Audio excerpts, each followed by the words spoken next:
এটা কলিযুগ বন্ধু, জুতো শোরুমে, শিক্ষার বই খাতা রাস্তার ফুটপাতে, রাস্তার কোনায় কোনায় মদের দোকান, কিন্তু পুষ্টিকর দুধের দোকান সেই গোয়ালাদের কাছে যারা গ্রামে ঘুরে ঘুরে কষ্ট করে করে বেচছে।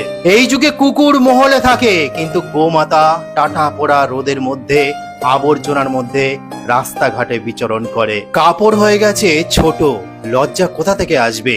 রুটি হয়ে গেছে এখন পাউ রুটি, দেহের শক্তি কোথা থেকে আসবে? ফুল হয়ে গেছে প্লাস্টিকের, গন্ধ কোথা থেকে আসবে? চেহারা হয়ে গেছে শুধু মেকআপের, সুন্দরতা কোথা থেকে আসবে? বিদ্যার্থীরা শুধুমাত্র টিউশন ঘরে, তাহলে জ্ঞান কোথা থেকে আসবে? আমাদের খাবার হয়ে গেছে হোটেলের, তাহলে দেহের পুষ্টি কোথা থেকে হবে? আর সর্বশেষে মানুষ শুধু আপন করে নিয়েছে টাকা পয়সার, তাহলে ধর্ম ভালোবাসা কোথা থেকে আসবে? এটাই হলো কলিযুগ। আমাকে অনেকেই বলেন আপনারা, দাদা বারবার না কলিযুগের ভয় দেখাবেন না, তাহলে আপনারাই বলুন না এই যুগটার নাম কি?